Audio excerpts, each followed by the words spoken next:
Alors bonjour et bienvenue les gars, aujourd'hui on va voir comment créer des fonctions dans JavaScript. Alors c'est très simple, on met le nom function suivi du nom de la fonction, parenthèse et accolade. Dedans l'accolade, on met le code qu'on va exécuter. Par exemple, je veux faire un console log, je vais afficher à la console bonjour dev nb. Très bien. Si j'enregistre, j'aurai bien sûr. J'aurai rien, bien sûr, parce que je dois appeler ma fonction. Et ça, c'est le deuxième chose que vous devez retenir. La première chose, c'est de créer. Et comment créer? C'est de faire un mot qui s'appelle function, le nom, les parenthèses, et dedans les accolades, on met ce qu'on veut exécuter. Et l'appeler avec hello. Si vous n'aviez pas appelé avec hello, vous aurez rien. Très bien, c'est la première fonction et ça marche bien. Maintenant, si je veux créer une autre fonction que je vais appeler somme, parenthèse, accolade, et je veux faire un return de quoi? Du nombre 1 plus nombre 2. Comme d'habitude, je veux appeler somme. Très bien. Et si je veux passer deux arguments, nombre 1 et nombre 2. Ici, je veux donner un nombre 1, 5 et nombre 2, 10. Maintenant, j'aurai 15. Je vais faire un console log de cet résultat. Très bien, j'aurai 15. Ça, je ne veux plus l'appeler. Comme ça, je ne veux plus le voir dans ma console. Très bien, j'aurai 15. Si je veux faire une soustraction, ça sera simple. C'est comme ça. Si je veux faire une division, ça sera simple. C'est comme ça. Et une multiplication, c'est comme ça. Donc, c'est très simple. Alors maintenant, voilà comment faire une fonction avec deux arguments. Maintenant, si je veux faire un seul argument, très bien, j'afficherai 10 à la console.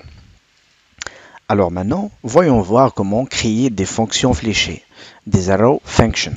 Alors le principe des arrow functions, c'est de stocker la fonction dans une variable. Par exemple, somme, je veux la faire ici, const somme égale fonction.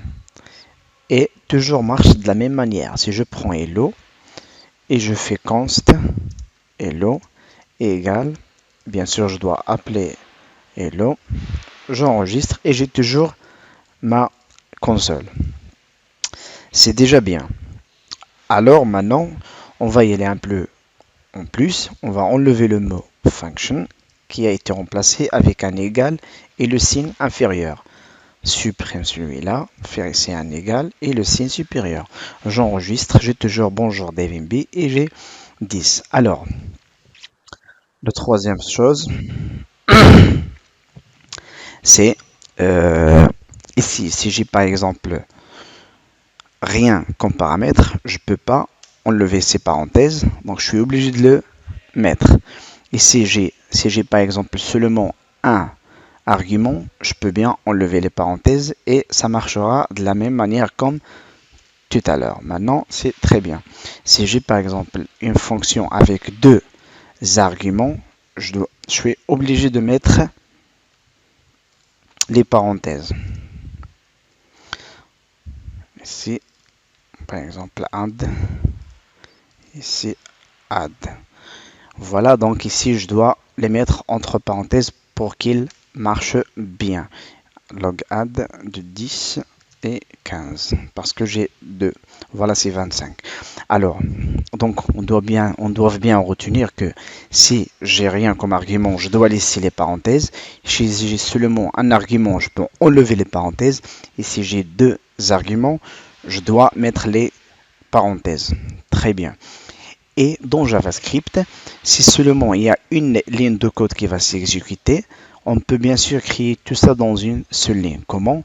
On va enlever les accolades et même le return. Et laisser ça dans une seule ligne. Je veux enlever ça. Je veux laisser seulement une fonction. Très bien, et ça marche bien. Mais par exemple, si j'ai quelque chose avant, par exemple, si j'ai console log de test et je veux passer encore ça, il va pas. Alors si je fais retard, j'enregistre, j'aurai une erreur ici. Ici je dois mettre tout ça dans des accolades et ça va marcher très bien. Undefined parce que je fais return. Je dois mettre return. Voilà, 10.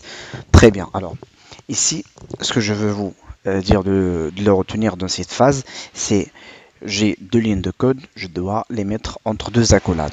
Et si j'ai seulement une ligne, je vais enlever le return, je veux enlever les accolades et je veux simplifier la syntaxe jusqu'à ici.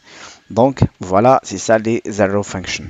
Si vous avez encore du problème à comprendre comment faire le syntaxe et comment faire ces fonctions fléchées, dites-le moi dans le commentaire.